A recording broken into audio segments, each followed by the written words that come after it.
بسم اللہ الرحمن الرحیم۔ واقعہ کربلا تاریخی اسلامی کا وہ اندوہناک ثانیہ ہے جو 10 محرم الحرام 61 ہجری کو عراق میں کربلا کے مقام پر پیش آیا۔ ثانیہ کربلا میں امام حسین رضی اللہ تعالیٰ عنہ نے اپنے اہل بیت اور رفقا کے ساتھ دین اسلام کی سربلندی کے لیے اپنی جانوں کے نذرانے پیش کیے۔ تاریخ عالم شہادتوں کی ایسی لازوال داستان آج تک نہ پیش کر سکی کہ جس میں ایک مجاہد نے اپنے پورے کنبے کو دین اسلام کی سربلندی اور رب کی رضا کے لیے قربان کر دیا۔ حضرت امام حسین رضی اللہ تعالیٰ عنہ ان حضرت صلی اللہ علیہ وآلہ وسلم کے نواسے حضرت فاطمہ الزہرا رضی اللہ تعالیٰ عنہا کے لخت جگر، حضور صلی اللہ علیہ وآلہ وسلم کے نور نظر اور علی المرتضیٰ رضی اللہ تعالیٰ عنہ کے فرزند ارجمند ہیں۔ 5 شعبان سن 6 ہجری میں آپ کی ولادت باسعادت ہوئی۔ حضور اکرم صلی اللہ علیہ وآلہ وسلم کو حسین رضی اللہ تعالیٰ عنہ سے بڑی محبت تھی۔ بچپن میں کبھی آپ حضور کے کاندھوں پر سوار ہوتے تو کبھی بحالت نماز حضور کی پشت مبارک پر سوار ہوتے اور کبھی آپ صلی اللہ علیہ وآلہ وسلم کے سینہ اطہر کے ساتھ چمٹے ہوتے تھے۔ جب پشت مبارک پر ہوتے تو حضور صلی اللہ علیہ وآلہ وسلم سجدوں کو لمبا فرما دیتے۔ حضور صلی اللہ علیہ وآلہ وسلم فرماتے ہیں کہ حسین مجھ سے ہے اور میں حسین سے ہوں۔ حسن و حسین جنت کے نوجوانوں کے سردار ہیں۔ حسین چراغ ہدایت ہیں۔ امیر معاویہ کی وفات کے بعد امام حسین مدینے میں موجود تھے۔ یزید جب تخت نشین ہوا تو اس نے والی مدینہ ولید بن عتبہ کو حکم دیا کہ حسین رضی اللہ تعالیٰ عنہ عبداللہ بن زبیر اور عبداللہ بن عمر سے ان کی خلافت کے لیے بیعت لی جائے۔ والی مدینہ نے جب ان ہستیوں کو بلا کر جب یزید کا پیغام سنایا تو انہوں نے حالات کے پیش نظر مدینے کو چھوڑ دیا اور مکہ چلے آئے۔ مکہ میں امام میں موجود تھے تو کوفہ والوں کے خط آنا شروع ہو گئے کہ یزید تخت پر بیٹھ چکا ہے، وہ دین میں طرح طرح کی خرابیاں پیدا کرنے کا مرتکب ہو رہا ہے، اس کی فسق و جوار کو اگر نہ روکا گیا تو دین اسلام کا شیرازہ بکھر سکتا ہے۔ ہم آپ کو اپنی پوری معاونت کا یقین دلاتے ہیں، لہٰذا آپ کوفہ تشریف لے آئیں۔ اسی طرح کے مضامین پر مشتمل تقریباً 900 خطوط امام حسین کو موصول ہوئے۔ امام حسین نے کوفہ جانے کا فیصلہ کر لیا۔ کئی لوگوں نے امام حسین کو کوفہ جانے سے منع کیا۔ انہوں نے کہا کہ اس سے قبل بھی کوفہ والے آپ کے بھائی اور والد گرامی کے ساتھ دھوکہ کر چکے ہیں، ان سے کچھ بھی بعید نہیں۔ اب طے یہ پایا کہ امام حسین نے مسلم بن عقیل کو، جو کہ ان کے چچا زاد بھائی ہیں، کوفہ بھیجا تاکہ وہ وہاں کے حالات کو پرکھیں اور لوگوں سے امام حسین کے لیے بیعت لیں اور حالات اور تمام صورتحال سے امام حسین کو آگاہ کریں۔ امام مسلم کوفہ کے لیے روانہ ہوئے۔ کوفہ پہنچ کر مسلم بن عقیل نے مختار کے گھر پناہ لی۔ بیعت شروع ہوئی تو تقریباً 12,000 کوفیوں نے آپ کے ہاتھ پر امام حسین کے لیے بیعت کی۔ مسلم بن عقیل نے امام حسین کو خط لکھا کہ حالات سازگار ہیں، فوراً تشریف لے آئیں۔ امام اپنے 72 اصحاب کو لے کر کوفہ کی جانب روانہ ہوئے۔ امام کوفہ کے لیے روانہ ہوئے تو ادھر کوفہ کے حالات اچانک تبدیل ہو چکے تھے۔ مسلم بن عقیل کی بیعت کی خبر جب یزید تک پہنچی تو اس نے عبید اللہ بن زیاد کو کوفے کا والی مقرر کیا۔ عبید اللہ بن زیاد ظالم ترین شخص تھا۔ اس نے کوفیوں کو ڈرایا، دمکایا اور کہا کہ جس نے بھی یزید کی بیعت توڑی تو میں کوڑے اور تلوار سے کام لوں گا۔ کوفیوں نے پیندرا بدلنا شروع کیا اور بیعت سے پیچھے ہٹ گئے۔ اس دوران امام مسلم اکیلے رہ گئے اور جاسوسوں کے سبب گرفتار ہوئے۔ عبید اللہ بن زیاد نے ان کا سر کاٹ کر دارالامارت سے نیچے پھینک دیا۔ امام حسین کوفے کی جانب عازم سفر ہوئے تو رستے میں فرزندق شاعر ملا۔ یہ کوفہ سے آ رہا تھا۔ اس نے امام حسین سے کہا کہ کوفیوں نے عقیل سے کی گئی آپ کی بیعت توڑ دی اور امام عقیل کو شہید کر دیا گیا ہے۔ کوفی وہ لوگ ہیں جن کی دل تو آپ کے ساتھ ہیں لیکن تلوار بنو امیہ کے ساتھ۔ امام نے اصحاب سے مشورہ کیا تو کچھ لوگوں نے کہا کہ واپس لوٹ جانا چاہیے۔ مسلم بن عقیل کے قرابت داروں نے کہا کہ ہم عقیل کا قصاص لیں گے۔ امام کا قافلہ کوفہ کی جانب روانہ ہو گیا۔ سب سے پہلے حر بن یزید نے امام کا راستہ روکا۔ اس کے بعد عبید اللہ بن زیاد نے 4,000 کی مزید کمک دے کر عمر بن سعد کو حضرت حسین رضی اللہ تعالیٰ عنہ کے مقابلے پر بھیجا۔ امام حسین نے ان کے سامنے اپنی شرائط پیش کیں کہ یا مجھے یزید کے پاس جانے دیا جائے یا واپس جانے دیا جائے، یا جہاں کسی سرحد پر جہاد ہو رہا ہو وہاں کی جانب جانے دیا جائے۔ امام حسین نے کوفیوں کے خطوط کے وہ تھیلے بھی عمر بن سعد کو دکھائے جو انہوں نے امام کو آنے کے لیے لکھے تھے۔ عمر بن سعد نے عبداللہ بن زیاد کو خط لکھا اور حسین کی 3 شرائط بیان کی تو عبداللہ بن زیاد بھی مطمئن ہوا کہ معاملہ بات چیت کے ذریعے حل ہو جائے گا۔ شمر ذی الجوشن جو اس وقت دربار میں موجود تھا، اس نے عبید اللہ بن زیاد سے کہا کہ کیا آپ حسین کو دوبارہ مہلت فراہم کر رہے ہیں کہ وہ آئندہ بھاری طاقت اور جمعیت اکٹھا کر کے ہمارے مقابلے پر آ جائے؟ اگر آج امام حسین کو جانے دیا تو آپ لوگ ان پر قابو نہیں پا سکو گے۔ شمر کے ان الفاظ نے عبید اللہ بن زیاد کی ذہن کو تبدیل کر دیا۔ اس نے شمر کو خط بھیجا اور کہا کہ یہ خط عمر بن سعد کو دینا، اگر وہ ہمارے حکم کو بجھا لائے تو ٹھیک، ورنہ اس کو قتل کر کے خود لشکر کے امیر بن جانا۔ 7 محرم کو امام حسین کے لشکر پر پانی بند کر دیا گیا۔ دریائے فرات ٹھاٹے مارتا ہے اور وہاں سے حسین رضی اللہ تعالیٰ عنہ یا ان کا کوئی بھی لشکری پانی نہیں پی سکتا۔ فوج عشقیہ فرات کے کنارے موجود ہے۔ حسین پر پانی کی مکمل بندش ہے۔ جناب میر انیس اپنے مرثیہ میں اس منظر کو کچھ اس طرح بیان کرتے ہیں: 9 محرم کو شمر کربلا پہنچ گیا۔ امام حسین کی کچھ دیر کے لیے آنکھ لگی تو اٹھ کر اپنی صاحبزادی حضرت زینب سے کہا کہ مجھے خواب میں رسول اکرم صلی اللہ علیہ وآلہ وسلم کی زیارت ہوئی ہے اور انہوں نے کہا ہے کہ تم ہم سے ملنے والے ہو۔ اس کے بعد امام حسین نے اپنے اصحاب کے سامنے ایک تقریر کی، ان کا شکریہ ادا کیا اور کہا کہ تم نے میرا بڑا ساتھ دیا ہے۔ یہ فوج عشقیہ میرے خون کی پیاسی ہے۔ میں حسین تمہیں یہ کہتا ہوں کہ تم لوگ رات کے اندھیرے میں واپس چلے جاؤ اور عورتوں اور بچوں کو بھی ساتھ لے کر چلے جاؤ۔ امام حسین نے فرمایا کہ بیٹا علی اکبر چراغ کو گل کر دو، اور اصحاب سے کہا کہ وہاں اگر کوئی پوچھے کہ حسین کو تنہا کیوں چھوڑا تو کہہ دینا عورتوں اور بچوں کی وجہ سے۔ ہمیں حسین نے واپس کر دیا۔ جب چراغ دوبارہ جلایا گیا تو تمام اصحاب موجود تھے اور کوئی بھی واپس جانے کے لیے تیار نہ تھا۔ زہیر بن کین نے کہا کہ اے امام حسین، اگر دشمن ہمارے جسم کو کینچیوں سے بھی قطرے قطرے کر دے تو پھر بھی ہم آپ کی مدد سے پیچھے نہ ہٹیں گے۔ 10 محرم کی صبح خر نے یزیدی لشکر کو چھوڑ کر امام کے لشکر میں شمولیت اختیار کر لی۔ امام نے دشمن فوج کے سامنے خطبہ دیا، پہلے اہل بیت کے مناقب بیان کیے، پھر اپنے بارے میں نبی کی احادیث بیان کی۔ فرمایا کہ ہم شباب اہل جنت ہیں، حضور کے نواسے اور بطول و علی کے بیٹے ہیں۔ تمہارے لیے کسی طور پر بھی جائز نہیں کہ میرے خون سے اپنے ہاتھ رنگ دو۔ کیا میں نے کسی کو قتل کیا ہے جس کی قصاص میں تم مجھے قتل کر رہے ہو؟ کیا میں نے کسی کا مال لوٹا یا کسی کو زخم لگایا؟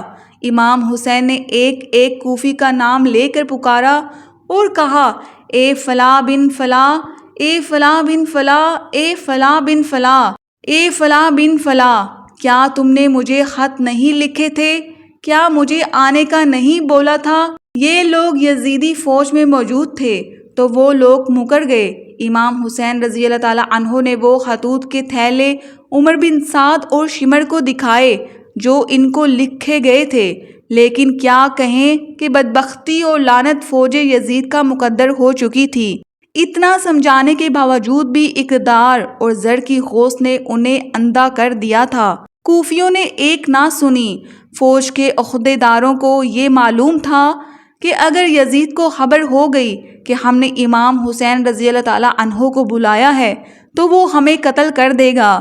یہی وجہ تھی کہ حسین رضی اللہ تعالیٰ عنہ کو یزید تک نہ پہنچنے دیا گیا۔ سب سے پہلے عمر بن سعد نے حسینی لشکر کی جانب تیر چلایا اور کہنے لگا، گواہ رہنا، پہلا تیر چلانے والا۔ اب باقاعدہ جنگ کا آغاز ہوا۔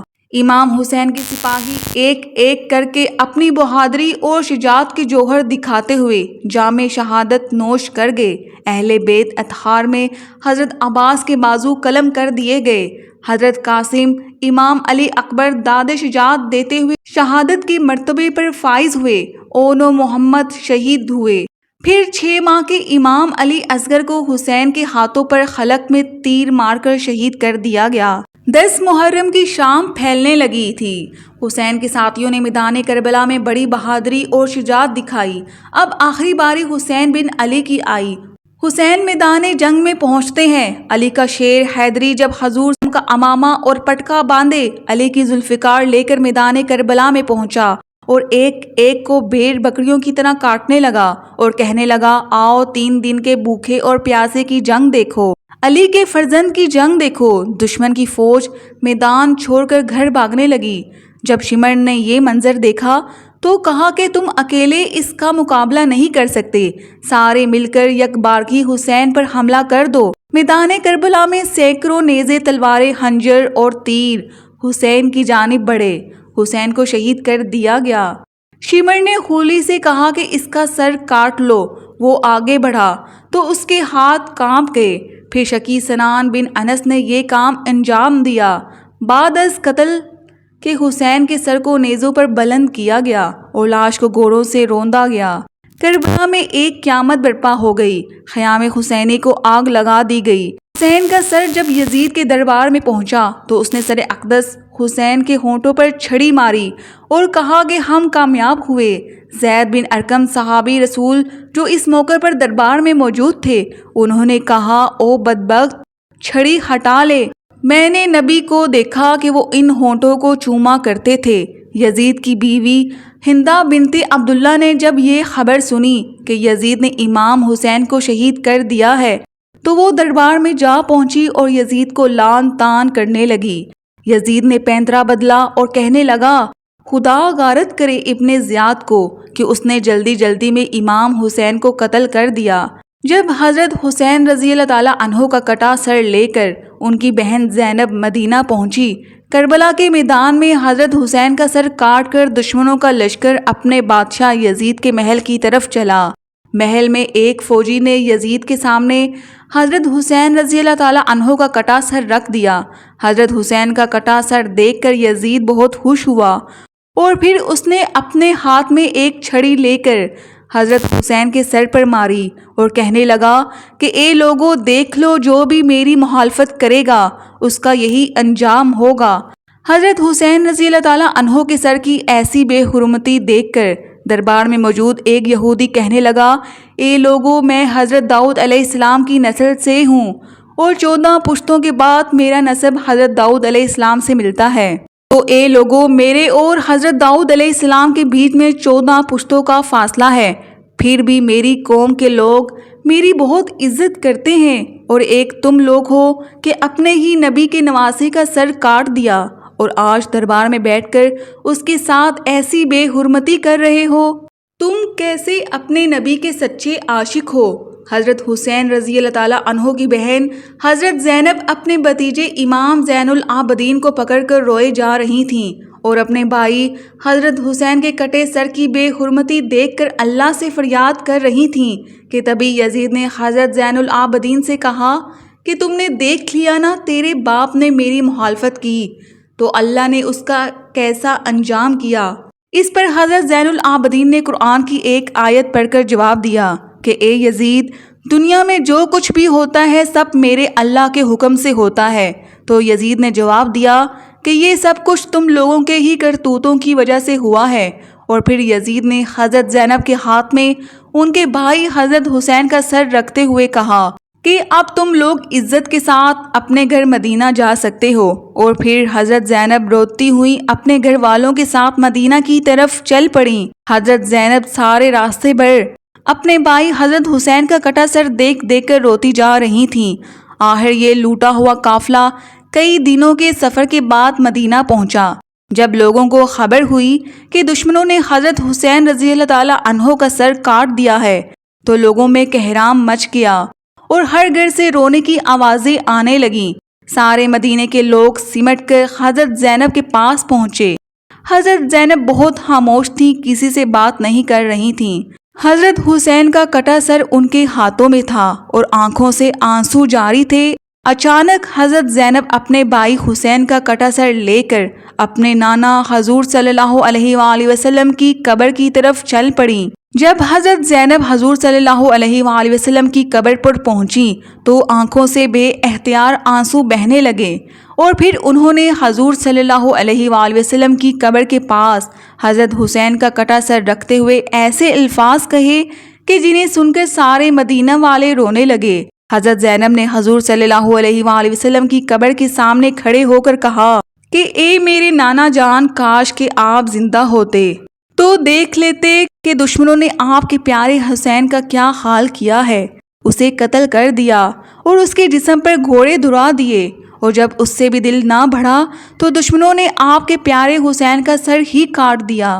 حضرت زینب اپنے نانا حضور صلی اللہ علیہ وآلہ وسلم کی قبر کے سامنے کھڑی فریاد کر رہی تھیں اور آنکھوں سے مسلسل آنسو جاری تھے۔ مدینے والے بھی سب پیچھے کھڑے حضرت زینب کی دکھ بڑی فریاد سن کر رو رہے تھے۔ آخر شام ہوتے ہوتے حضرت حسین کا کٹا سر ان کی امی حضرت فاطمہ رضی اللہ تعالی عنہا کی قبر کے بغل میں دفن کر دیا گیا۔ جن لوگوں نے حضرت حسین کو اس بے دردی کے ساتھ قتل کیا تھا تو اللہ نے ان سبھی لوگوں کو اسی دنیا میں سزا دی۔ کربلا کے میدان میں دشمنوں میں سے ایک آدمی کہ جس کا نام ابن جویرہ تھا، اس نے حضرت حسین رضی اللہ تعالی عنہ کو پکار کر انہیں گالیاں دی اور برا بلا کہا، تو حضرت حسین نے اس کے لیے بد دعا کی اور کہا کہ اے ابن جویرہ، اللہ تیرے جسم کے ٹکڑے ٹکڑے کر دے۔ اور پھر اسی وقت ابن جویرہ کا گھوڑا پاگل ہو کر ادھر ادھر بدکنے لگا۔ گھوڑے کی بدکنے کی وجہ سے ابن جویرہ کا پیر پھسلا اور وہ گھوڑے سے نیچے گر پڑا، لیکن اس کی ایک ٹانگ گھوڑے میں بندھی زین میں پھنس گئی، اور پھر وہ پاگل گھوڑا اسے گھسیٹتے ہوئے پتھروں کے اوپر دوڑنے لگا۔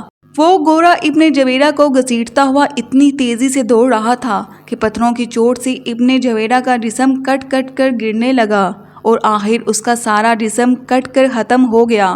صرف اس کی وہ ٹانگ بچی کہ جو اس گھوڑے کی زین میں پھنس گئی تھی۔ جس وقت کربلا کے میدان میں حضرت حسین رضی اللہ تعالی عنہ 3 دنوں کے پیاسے دریا کے کنارے بیٹھ کر پانی پینے جا رہے تھے تو اسی وقت دشمنوں میں سے ایک آدمی کہ جس کا نام ابن نمیر تھا، اس نے حضرت حسین کے منہ کی طرف ایک تیر چلایا، اور وہ تیر سیدھا آ کر حضرت حسین کی گردن میں لگتا ہوا دوسری طرف نکل گیا، جس کی وجہ سے حضرت حسین پانی نہ پی سکے اور ان کی گردن سے خون بہنے لگا۔ تو حضرت حسین رضی اللہ تعالی عنہ نے ابن نمیر سے کہا کہ اے ظالم، جیسے تو نے مجھے پانی نہیں پینے دیا ہے، ایسے ہی اللہ تجھے ہمیشہ پیاسا رکھے۔ حضرت حسین کی اس بد دعا کا اس دشمن پر ایسا اثر ہوا کہ وہ چاہے جتنا پانی پی لیتا پھر بھی اس کی پیاس نہ بجھتی۔ آخر اسی دن شام کو اس نے اتنا زیادہ پانی پی لیا کہ اس کا پیٹ پھٹ گیا اور اس کی موت ہو گئی۔ دشمنوں کا سردار ابن زیاد کہ جس نے حضرت حسین رضی اللہ تعالی عنہ کا سر کاٹنے کا حکم دیا تھا اور اسی کے حکم پر فوجیوں نے حضرت حسین کا سر کاٹا تھا، تو ابن زیاد کا نوکر بیان کرتا ہے کہ جب ابن زیاد حضرت حسین کا سر کاٹ کر شام کو اپنے محل پہنچا تو میں بھی اس کے ساتھ تھا، تو جیسے ہی اس نے محل کے اندر قدم رکھا تو اچانک سامنے سے ایک آگ کا شعلہ اس کی طرف لپکا۔ قریب تھا کہ وہ آگ میرے سردار ابن زیاد کو جلا کر ختم کر دیتی، لیکن تبھی اچانک وہ آگ غائب ہو گئی، اور ابن زیاد نے مجھ سے کہا کہ اے آدمی، کیا تم نے بھی ابھی وہ آگ دیکھی جو ابھی میری طرف لپکی تھی؟ تو میں نے کہا ہاں میرے سردار، مجھے بھی وہ آگ نظر آئی تھی۔ تو ابن زیاد نے مجھ سے کہا کہ یہ بات کسی کو بھی مت بتانا، اس کو راز ہی رکھنا۔ حضرت سفیان ثوری فرماتے ہیں کہ حضرت حسین کو قتل کرنے والے دشمنوں میں سے میں نے 2 لوگوں کا بہت برا انجام دیکھا۔ ایک تو ان میں ایسا آدمی تھا کہ اس کی شرمگاہ اپنے آپ بہت زیادہ بڑھتی جا رہی تھی، اور وہ شرم سے لوگوں کے بیچ نہ جاتا، اپنے گھر میں ہی بیٹھا رہتا۔ وہ دوسرے آدمی کا انجام میں نے ایسا دیکھا کہ اسے اتنی زیادہ پیاس لگتی تھی کہ وہ چاہے سارے دریا کا پانی پی لیتا پھر بھی اس کی پیاس نہ بجھتی۔ آخر ایک دن اس نے اتنا زیادہ پانی پی لیا کہ اس کا پیٹ ہی پھٹ گیا اور اس کی موت ہو گئی۔ حضرت ابو قبیل فرماتے ہیں کہ کربلا کے میدان میں دوپہر کے وقت حضرت حسین کو شہید کیا گیا تھا، تو جس وقت حضرت حسین کو شہید کیا گیا تو اچانک سورج گرہن ہونے لگا، اور پھر سورج چھپتے چھپتے اتنا زیادہ چھپ گیا کہ دوپہر کے وقت رات کی طرح اندھیرا ہو گیا اور آسمانوں میں تارے نظر آنے لگے۔ اور ہمیں ایسا لگنے لگا کہ شاید قیامت آ گئی ہے۔